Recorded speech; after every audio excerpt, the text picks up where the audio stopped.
Hello and welcome to the Varietal Show. If you've never been here before, this is a write-along stream. So it's for people who like to write, which I'm a writer, so I do. How do you do a write-along? We can do it one of two ways. You can either use the prompts that we're going to use today, which I'll explain later, to write your own stuff, and you can keep it for yourself if you want, or you can put it in the chat and I'll read it out as long as it's not like horrifying and racist or something.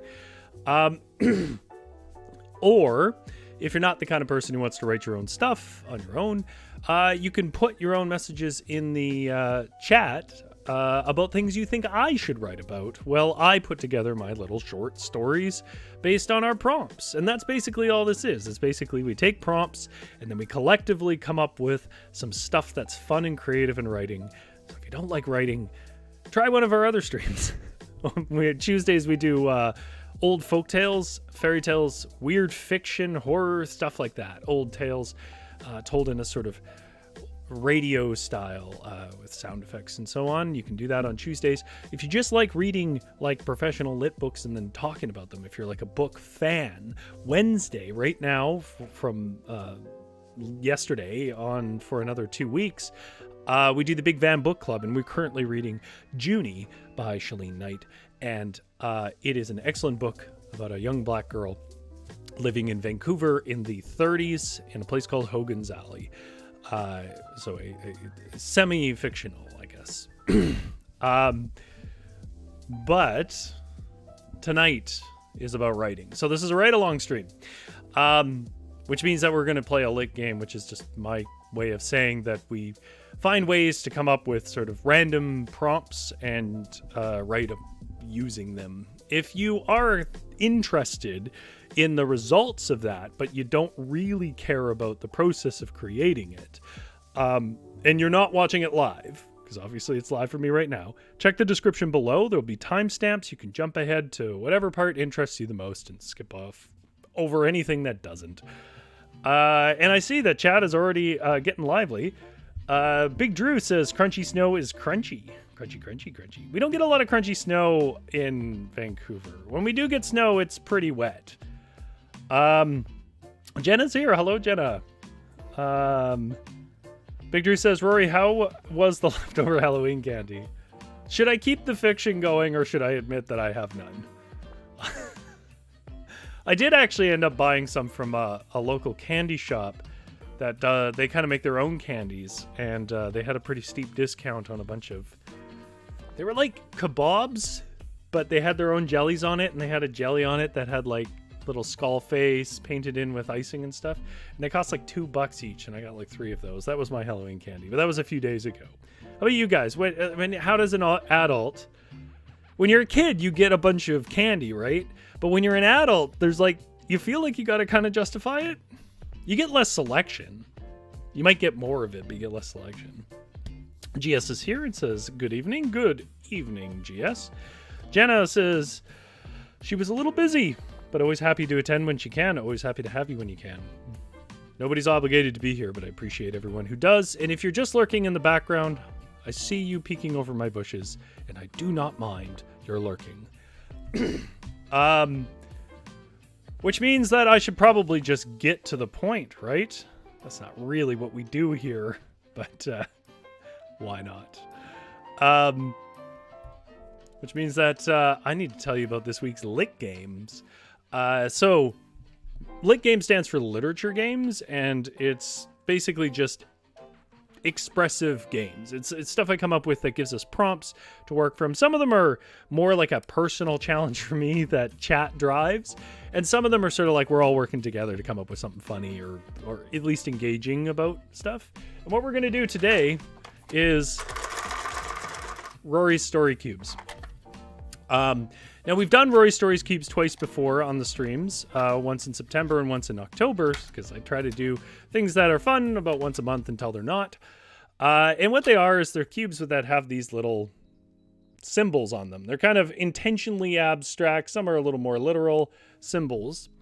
And the purpose is that you roll them, and whatever you get sort of decides the next part of the story. It has to be something relevant, right? So, pardon me. what we are going to do today is I'm just going to add the added wrinkle because I want it kind of to be on winter theme. It doesn't have to be like Christmas or Hanukkah or any of the holidays. It just sort of winter is good enough for me. I want to do kind of wintry stuff. And so for that reason, all of our stories are going to start with you or I or whatever version, a perspective that we take. Hear a crunch in the snow. So every story is going to start with that, but then I'm going to roll a certain amount of dice, and then you in chat are going to tell me what those dice mean, how they connect. And in total, we have 9 dice, but the first I'm just going to roll 2, because I want us to get going and get a story down, because the first one's rarely the best. Right, you gotta get your feet wet. You know, you gotta warm up. You gotta warm up the chops.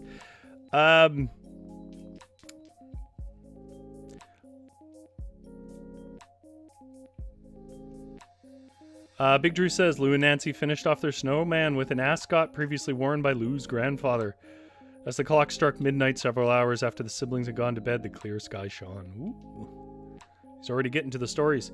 Jenna says, I usually just get the box thing that comes with the assorted chocolates. I justify by having a horror movie marathon. You know, I don't really watch a lot of horror movies. There was a period of time where I did.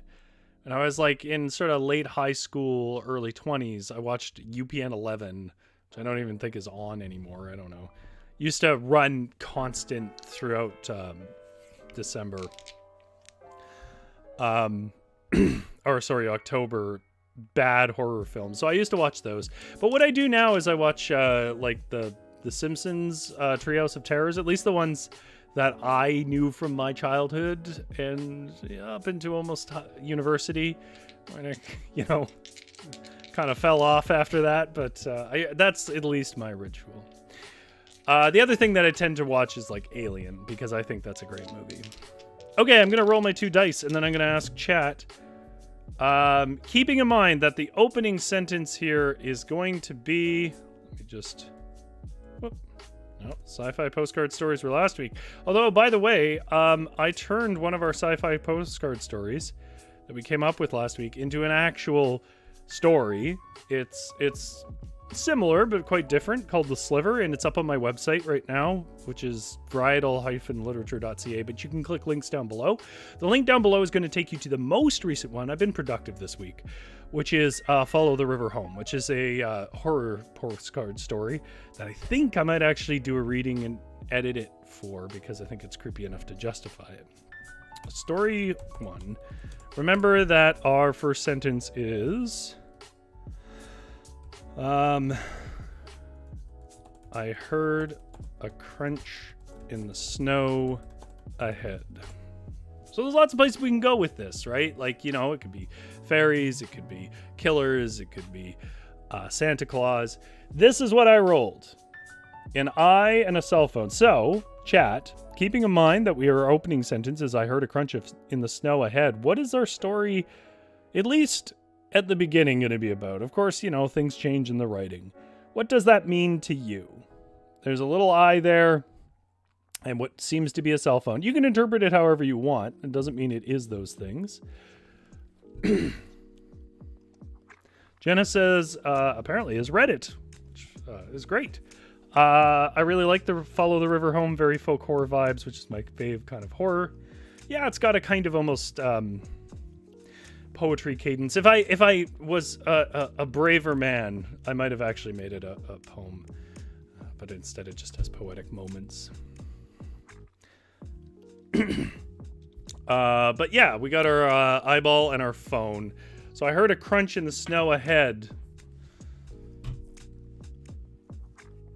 What are we writing about today?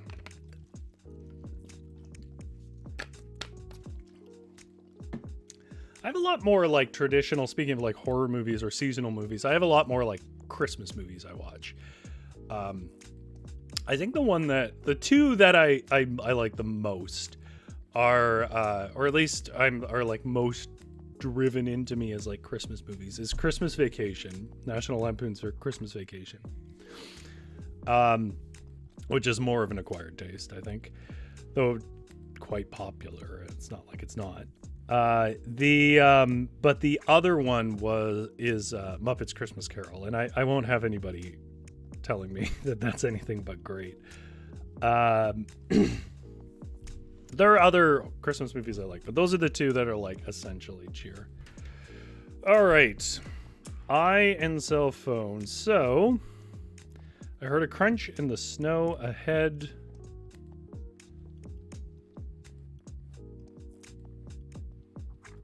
Oh, I see. Jenna's writing her own thing. Okay, so I'm gonna push ahead, and we'll sort of rejoin as we have stories. Although if you are not writing and you want to throw a suggestion in, or you're like, I know exactly what those should be, throw them in the chat and I will work them into the story. I heard a crunch in the snow ahead. It was a surprise this far up the mountain.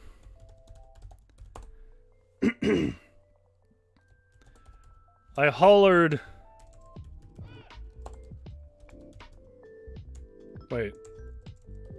I pulled the oxygen mask from my face and hollered back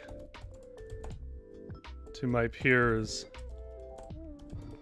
that something was up ahead.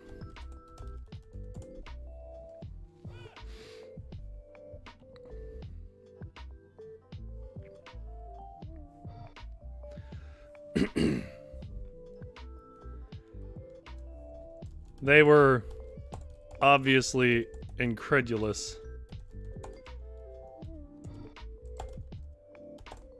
We were 12,000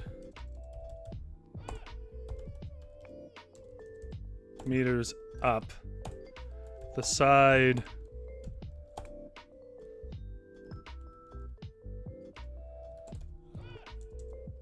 of a Nepalese. Did I ever mention that I love alpining?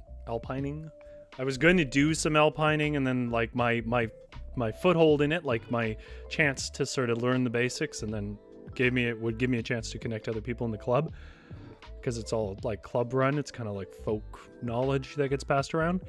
I got screwed. Like I came in at the year, I was like signed up for it, and I came in the year that they had some problem with insurance, and then it never ran again. It was like a week-long course, which is unfortunate because it is a 20-year-old's kind of sport. But I love going up mountains. I'm a rock climber, at least. We were 12,000 meters up the side of a Nepalese mountain. We may as well have been on Mars. Nothing lived here.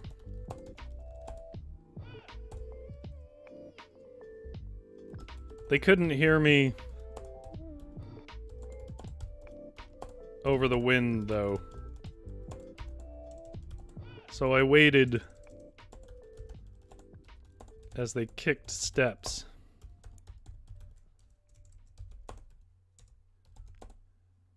And climbed up the snowbank.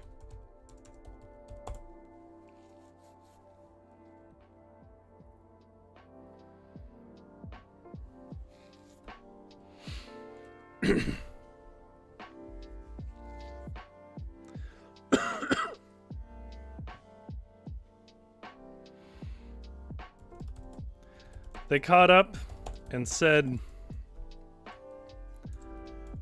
"Why are we stopping?"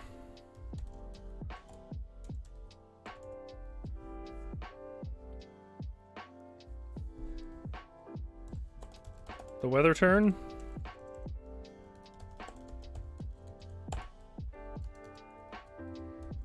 Nah, I heard something ahead. I said.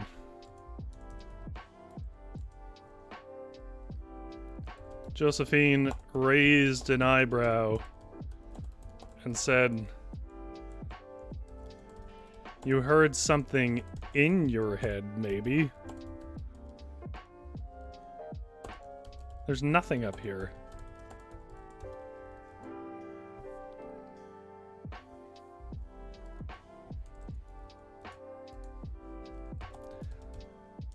I laughed and nodded, then said, "Okay, well, we'll check."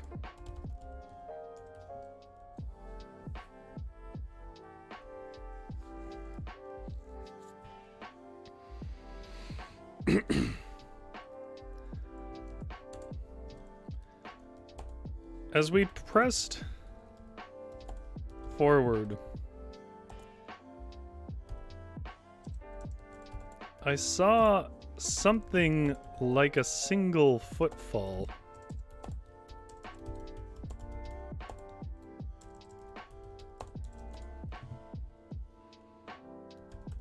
Ahead.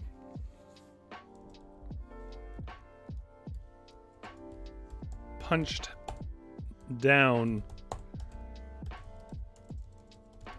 through the deep, deep snow.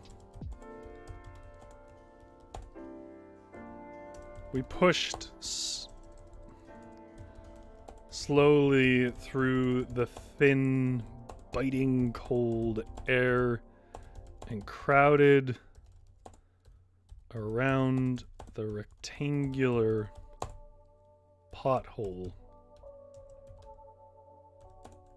Down far towards the rock. Sitting on heavily compressed snow was a cell phone. How did a cell phone get on the top of a mountain this high? I asked. No one in particular. Let me know if you guys want me to add something.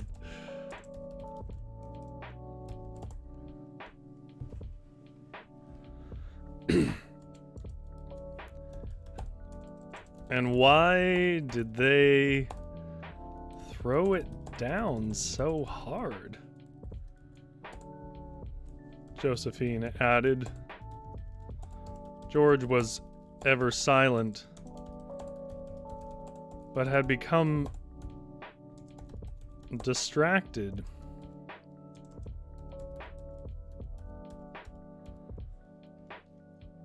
By something ahead.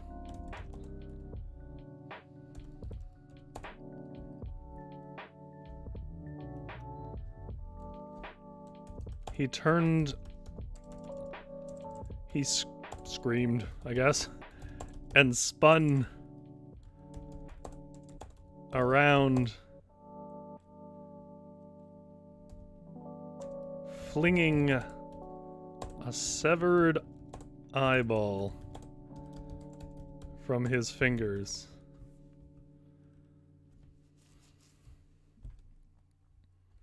At least it seemed that way. It was half frozen and somewhat crushed.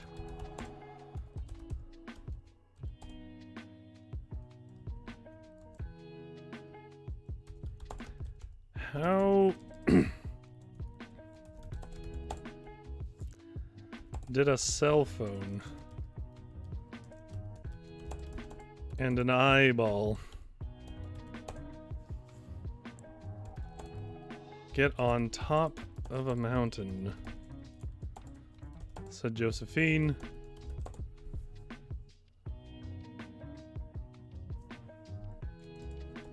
But I was distracted by the growing shadow over the sun of a spiraling high altitude plane.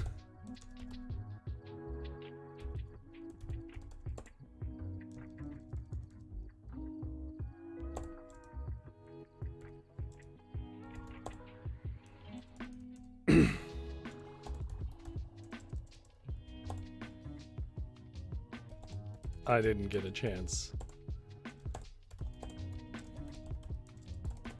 to answer her question. Okay. Let's see what story we came up with. I think Big Drew's going horror. As the clock struck midnight several hours after the siblings had gone to bed, the clear sky shone, a moon full and bright. As the full moon reached the apex of the night sky, a cold wind blew life into the snowman. This was no frosty tale, though. Friedrich was a bitter, cold snowman. The life that flooded Friedrich's frosty body filled him with a bloodthirsty rage. His broom morphed into a katana. Very inventive. And his cold grin shifted to a malicious, evil smirk. He was ready. A crunch in the snow is all his first victim heard before being bisected. Naught but red-stained snow remained. Before long, Friedrich had claimed another victim. That's a real Frosty story, isn't it?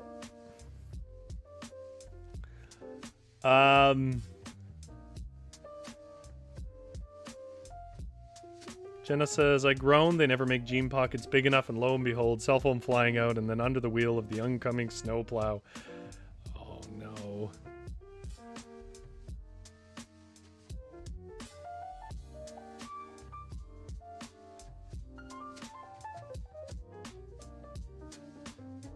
People are talking about the different ways that they've destroyed their phones. I'm a klutz and now I just shell out for cash for indestructible cases, myself as well. Yeah, I can throw mine across the room and it's fine. But you can live your beloved alpining vicariously through litgames.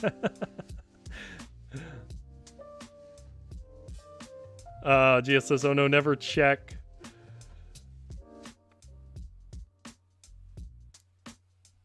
Okay. If you guys are still there with me. That's like our warm-up story. But we're going to use the same intro sentence again. This guy's limitation breeds creativity. We'll do something else this time. Lots of ways to use the prompt.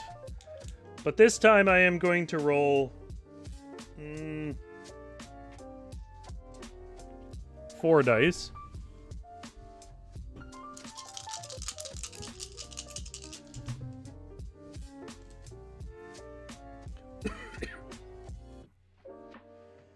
Okay. So, chat, I hope you're ready for this. Dice number 1 is a bridge over water. I'll give you guys a chance to see that. Keeping in mind that the opening sentence is, I heard a crunch in the snow ahead. We can do romance. We can do fan fiction. We can do lots of stuff. We don't have to be doing horror if you don't want. The next one is the Little Rook Tower.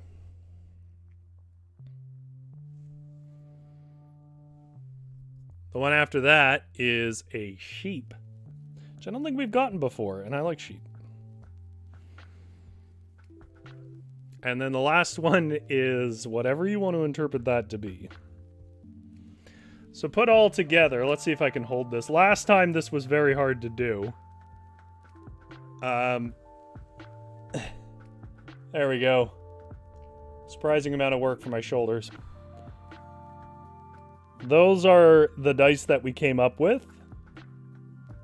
Heard a crunch in the snow ahead. We've got a bridge over water, a tower, a sheep, and a face.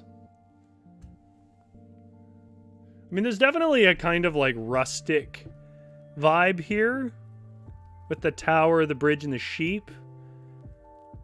But then, like, I don't know, I see that face as being a bit of an alien. So, I mean, we could do like old-timey farmer meets an alien.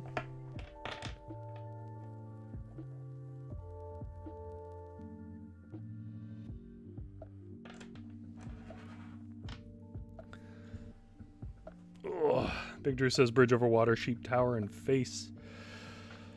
Here, I'm gonna have a drink of water. Chat, you tell me some of the first stuff that comes to mind for you with that.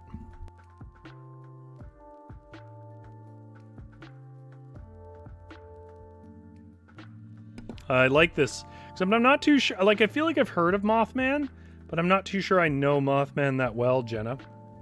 Tell me a bit about Mothman. Jenna says, a farmer has a truck full of sheep. Mothman is hanging out on the bridge tower. GS says, alien under the bridge like a troll. I like both those ideas. I think I can make them both work.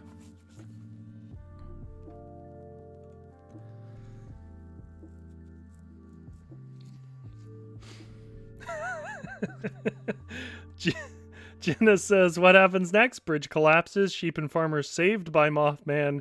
Romance ensues because Mothman is precious. Well, I don't really know Mothman.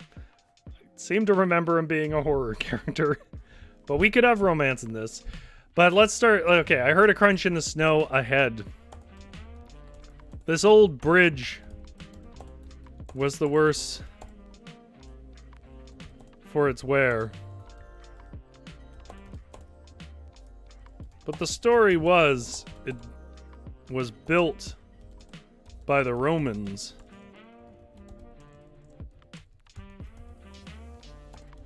So I guess it was allowed to collapse a little.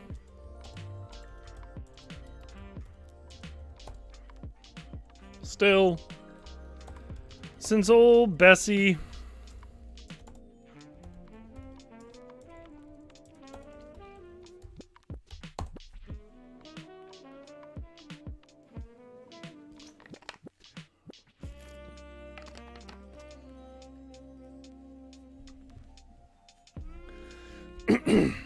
since old Bessie had that once slipped under the wheels of my carriage, my wagon,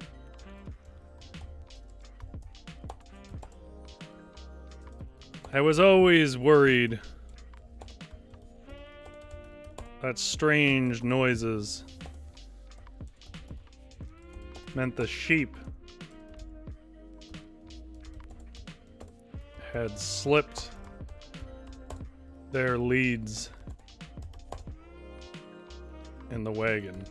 I hate to say wagon twice, but I don't know what else to say. The wagon bed? Like, is there another term for the bed of a wagon? Jenna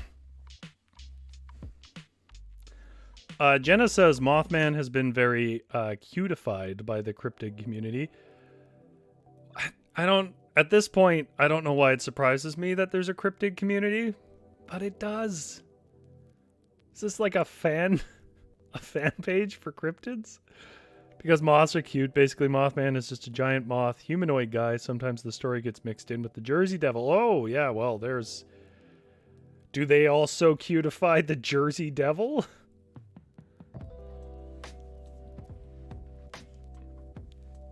Internet, you're weird.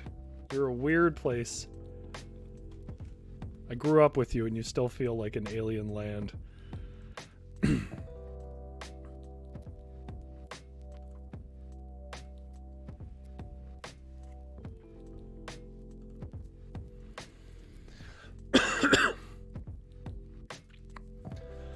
So I halted my cart. I need some names. What is the name of this alien? This alien under the bridge. What do we want the name to be? So I halted my cart and crawled from the bench. Also, something that I don't normally like outsource, but you guys are welcome to, is like, you want characters to have certain like speech patterns and styles or quirks. If we're putting an alien into like mythological times, I feel like there should be some oddity to their voice. I wanted to, you know, speak English or something,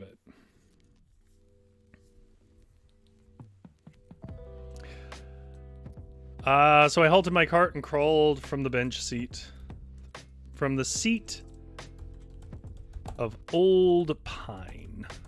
It's probably not what you would make that kind of structure out of, but it is the tree that came to mind. And let's face it, this is not researched period piece.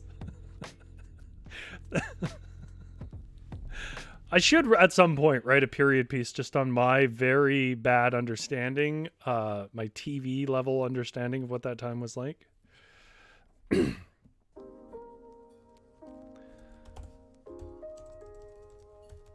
sheep were all dough-faced and chewing their cud. Do they chew cud? Chewing their hay. When I counted. But as I did, the noise came again.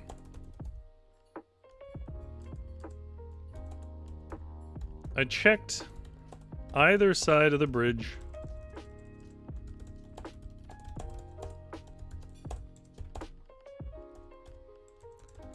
But only saw the frozen the river churning under a shell of ice. Just to fancy that up. That was a little low. Let's bring this up a bit. There we go.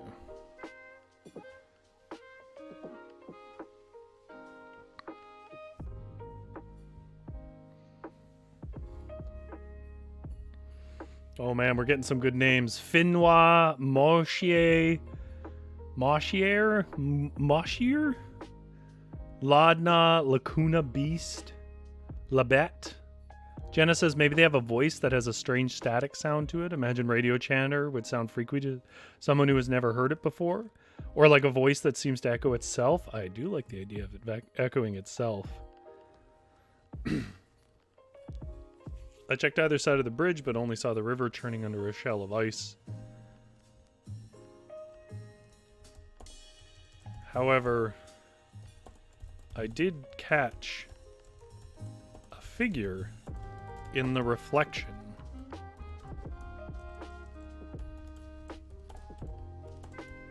It was brief. Could have just been reeds nodding with the wind. But there were no reeds during the deep winter months. I don't know if that's true. It feels true, but I don't know. Do reeds grow through winter? It feels like they shouldn't, but who knows? Not me. These are moments that I would go and Google stuff if I was actually doing writing. But since I am not doing like proper story writing.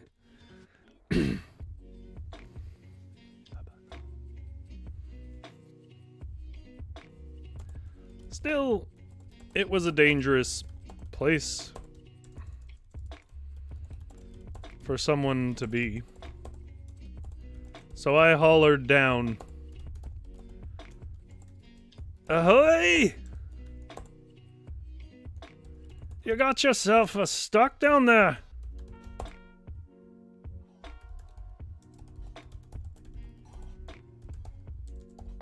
Didn't ya?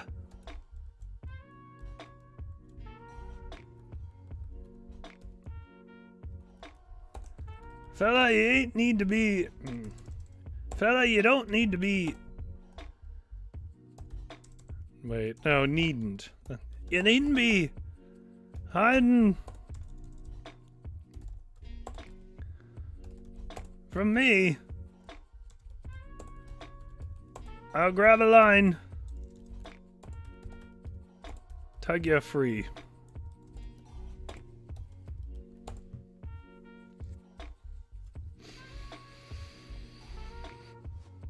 Jenna says, I love horror, but I prefer horror novels to movies because I get scared really easily by loud sounds and stuff. My partner does as well. I wouldn't say loud sounds and stuff scare me, but I do appreciate written horror more. And I think the reason why I appreciate it is because, like, the way that you generally develop horror in writing is on some sort of philosophical level, and that's my degree. Like, it's a lot less...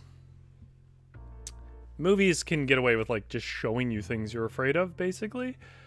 and putting you in uncomfortable positions. But like, stories usually have to have something to it that also adds like a layer of hopelessness or whatever else. And I think I like that aspect of horror novels. It definitely isn't true of all of them, but for some reason, there's sort of like a low, slow scare, something that sticks with you. You don't usually read a story and go, woo. I mean, to take, for example, I mean, at the risk of spoiling my own story, Follow the River Home, like there is this undercurrent to the story by the time you get to the end, spoiler alert, of like misplaced malice due to injustice. And it's not something you're really meant to think about, but you're just sort of, it's an ugly feeling. It's an ugly place to be. And in that insecurity of the situation that the protagonist is in at the end, and the sort of thing that is producing their bad situation, it's meant to kind of like hit you on another level that also sort of amounts to being hit off kilter and a little creeped out, right? So like I like that aspect of horror stories. Jenna says, I looked up for you and they're semi-evergreen. Reads, I don't know what that means. Can someone tell me what semi-evergreen means? But I'm going to put it in the story. But there were no reads during the deep winter months. Well, sometimes there were. They are, after all, semi-evergreen. Still, it was a dangerous place for someone to be in.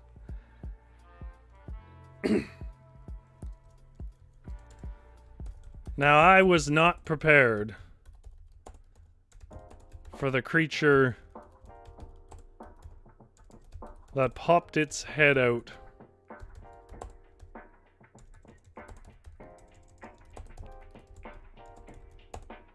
from under the bridge.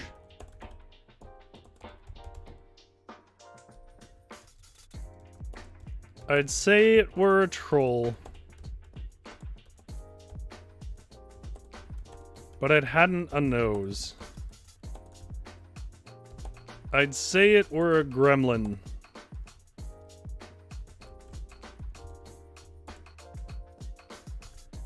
but it stood twice as tall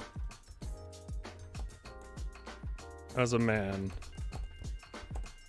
I'd say it were one of the good folk.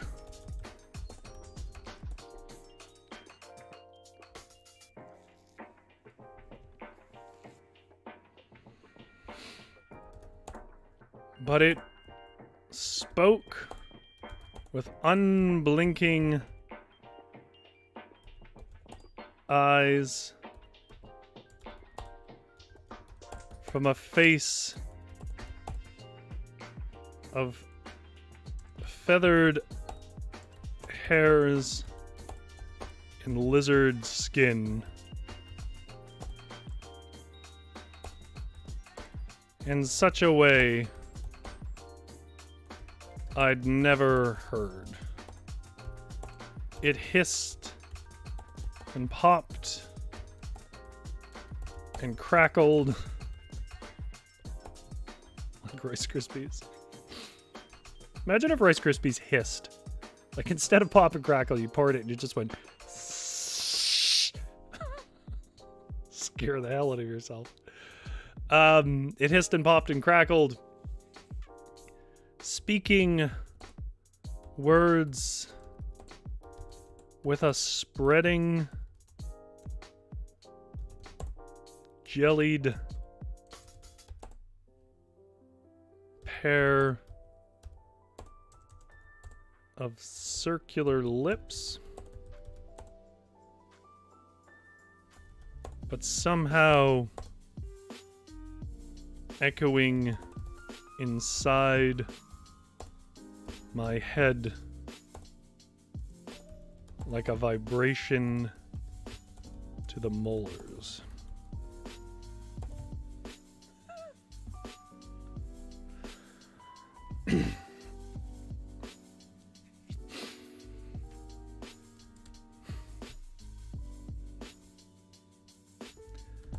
He asked me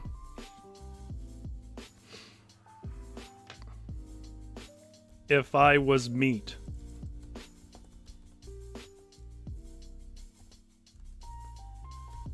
I was stunned enough to answer truthfully.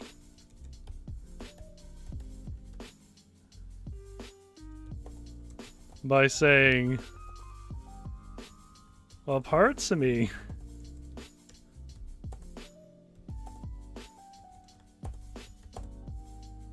I suppose.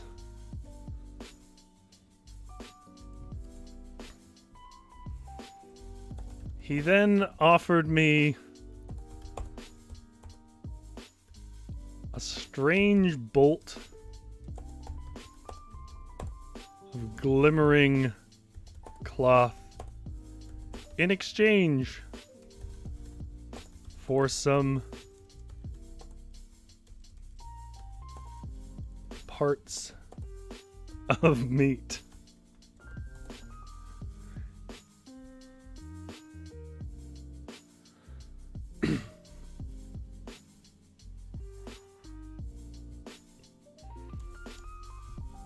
He held up the material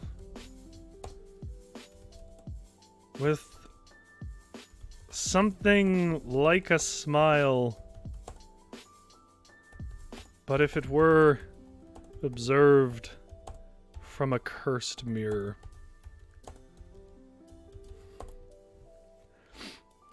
GS says, okay, Rory, this story needs to go on your site. I don't think it's a story at this point.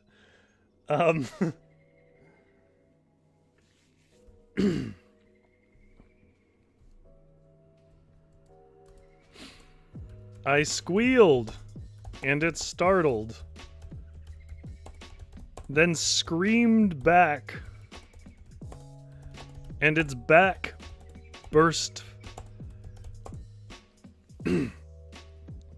with spines.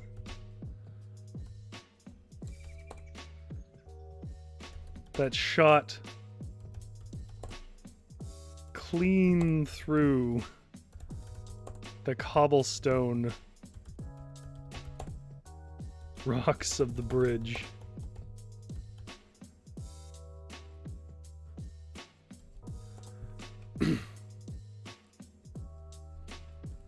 It was pure luck and the Lord's eye that protected me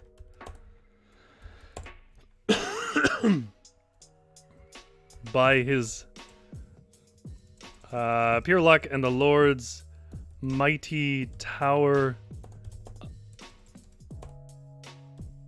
of spiritual protection. Just trying to work in that dice.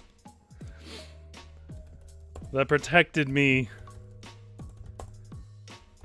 from this onslaught.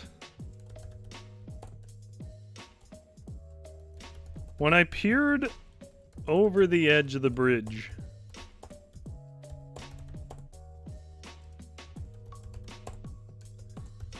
I met its face, equally wide-eyed as me.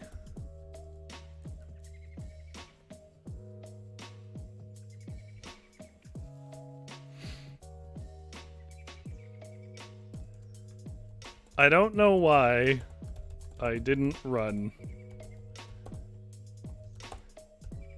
But I said... But it said again... Meat? And I said... I think...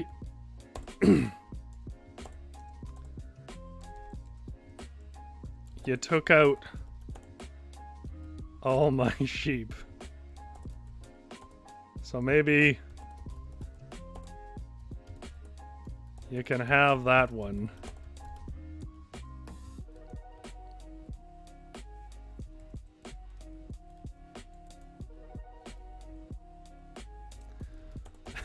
But before I could reach the wagon sweeping down from the sky was old Bessie, my pride and joy, the powerful Shagan. She burned away my foe, and we got married that very day. The end. I had another ending, but I can write it later if I want. Okay, so I know Drew wrote a story, so I'm going to read Drew's story. Wow, it goes on for a bit. That's not a bad thing. I'm just trying to find where it's at. I heard a crunch in the snow ahead, but didn't think much of it. I'm a shepherd, and sometimes my sheep crunch in the snow. We were on our way to the crossing over Bristle Creek when we happened upon... Bristle Creek's a good name. A tower. The tower was new to the area. Best guess was that it was a grain silo, as it sat upon a wheat farm once owned by the aptly named Old Man Wheatley. As the dog started to thin, I could see a tribute to Old Man Wheatley painted on the silo. It was his face. I knew it in an instant. Surely a plaque would have been easier, I thought to myself. I heard another crunch in the snow as I made my way to the base of the tower. It was the lady in the red dress that I'd seen in town 2 days ago. Name's Bradley, I said in a suave and debonair tone as I could muster. Kitty, she said back. I offered the knowledge that I was herding sheep across Bristle Creek and would return in a couple hours if she wished to meet and join for tea or an early supper. Kitty was quick to greet me as I returned over the bridge and back to the base of Wheatley Tower, newly erected to bring Cuddy's Old Man Ranch into a new generation in our quaint town into prosperity once more.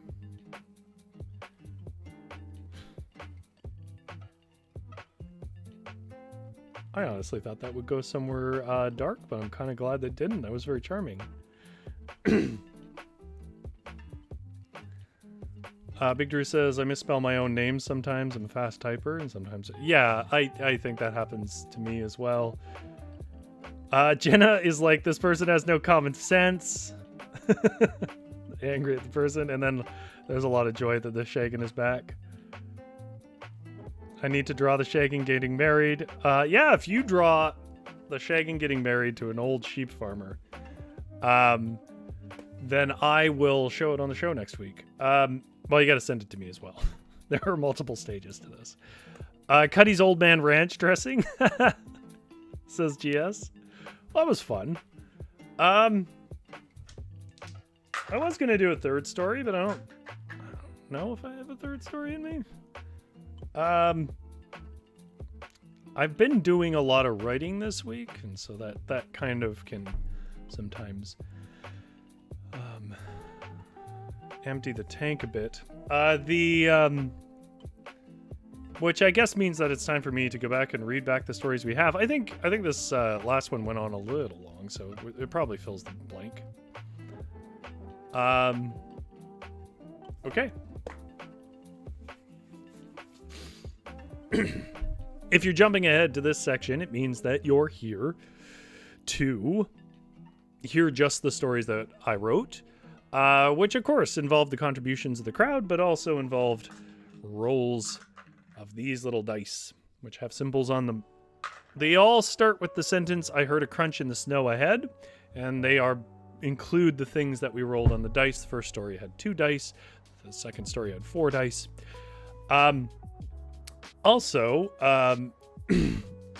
if you go back and you watch it, Big Drew has been writing a lot of stories in the chat, and I think they're great. I read them aloud in the stream, so if you want to go back and hear those in between the writing of these stories, that's an option as well. But the first story I have in our Bad Winter Tales is I heard a crunch in the snow ahead. It was a surprise this far up the mountain. I pulled the oxygen mask from my face and hollered back to my peers that something was up ahead. They were obviously incredulous. We were 12,000 meters up the side of a Nepalese mountain. We may as well have been on Mars. Nothing lived here. They couldn't hear me over the wind, though, so I waited as they kicked steps and climbed up the snowbank. They caught up and said, "Why are we stopping? The weather turn?" "No, I heard something ahead," I said. Josephine raised an eyebrow and said, "You heard something in your head, maybe? There's nothing up here." I laughed and nodded and said, "Okay, well, we'll check." As we pressed forward, I saw something like a single footfall ahead, punched down through the deep, deep snow. We pushed slowly through the thin, biting, cold air and crowded around the rectangular pothole. Down far towards the rock, sitting on a heavily compressed snow, was a cell phone. How did a cell phone get up on top of the mountain this high? A mountain this high. I asked no one in particular. "And why did they throw it down so hard?" Josephine added. George was ever silent, but had become distracted by something ahead. He screamed and spun around, flinging a severed eyeball from his fingers. At least, it seemed like one, I should say. Not that way.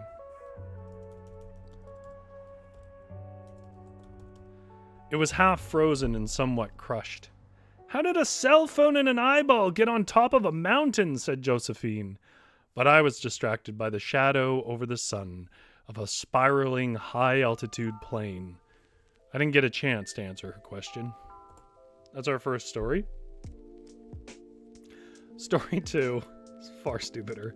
We rolled 4 dice here, which involved a bridge, the last one involved an eye and a cell phone. But involved a bridge, a sheep, and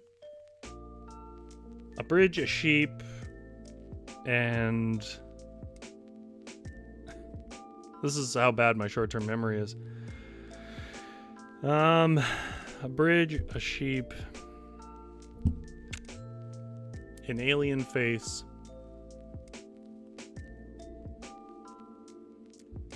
and a tower, but that doesn't really come up. That's why I couldn't think of it. Everyone in the chat's going to tell me now, and I got to tell you, the delay's enough that it's pointless to try and correct stuff like that. I heard a crunch in the snow ahead. This old bridge was the worst for its wear, but the story was it was built by the Romans. So I guess it was allowed to collapse a little. See, the message just came through telling me what it was. That's how much of a delay we're on. Still, since old Bessie had once slipped under the wheels of my wagon, I was always worried that strange noises meant the sheep had slipped their leads in the wagon. Not a good sentence, by the way, but I couldn't come up with a better one in the moment. So I halted my cart and crawled from the seat of old pine. The sheep were all dough-faced and chewing their hay when I counted, but as I did, the noise came again. I checked either side of the bridge, but only saw the river churning under a shell of ice. However, I did catch a figure in its reflection. It was brief, but could have just been reeds nodding with the wind, but there were no reeds during the deep winter months. Well, sometimes there were. They are, after all, semi-evergreen. Still, it was a dangerous place for someone to be, so I hollered down, "Ahoy! You got yourself stuck down there, didn't ya? Fella, you needn't be hiding from me. I'll grab the line and tug you free." Now I was not prepared for the creature that popped its head out from under the bridge. I'd say it were a troll, but it hadn't a nose. I'd say it were a gremlin, but it stood twice as tall as a man.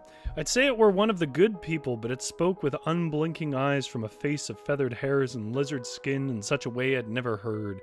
It hissed and popped and crackled, speaking words with a spreading jellied pair of circular lips, but somehow echoing inside my head like a vibration to the molars. He asked me if I was meat. I was stunned enough to answer truthfully by saying, "Well, parts of me, I suppose." He then offered me a strange bolt of glimmering cloth in exchange for some parts of meat. He held up the material with something like a smile, but if it were observed from a cursed mirror. I squealed and it startled, then screamed back, and its back burst with spines that shot clean through the cobblestone rocks of the bridge. It was pure luck and the Lord's mighty tower of spiritual protection that protected me from this onslaught. When I peered over the edge of the bridge, I met its face, equally wide-eyed as me. I don't know why I didn't run, but it said again, "Meat?" And I said, I think you took out all my sheep, so maybe you can have that one. But before I could reach the wagon, sweeping down from the sky was old Bessie, my pride and joy, a powerful shaggin. She burned away my foe, and we got married that very day. So if you guys are unfamiliar, I mean, chat knows this, but if you're watching this later, the shaggin was a thing we came up with months ago on this show, which is a crossbreed between a sheep and a dragon. There was at one point going to be drawings of it. I never saw them. But we did 2 whole shows about the shaggin. So that's why I can fly and blow fire. Jenna says this person needed to like run at this point in the story. I bet they did. Okay, well, that is another Lit Games wrapped. Thank you very much, Big Drew, GS, and Jenna, for coming down and helping me out writing these stories. As always, I always appreciate the company, and if you've never been here before, you get the idea. It's a write-along stream. Some people write their own stuff in the chat. Some people write their own stuff at home. Some people throw contributions in that I move into this narrative. My name is Rory. You should go check out my postcard stories. They take like 3 minutes to read, and I have one of them linked down below. And of course, if you enjoy anything I do and you have the you want to see me do more of it, you can buy me a coffee and help keep me fueled. But I don't have to do that. I really just appreciate your company, and of course, likes on the video and subscription and stuff like that, and all that calls to action that YouTube mandates you to do. But most of all, I just like that people come along and write with me. You don't have to go home, by the way, but you can't stay here. I need to cash out. Get out of my shop.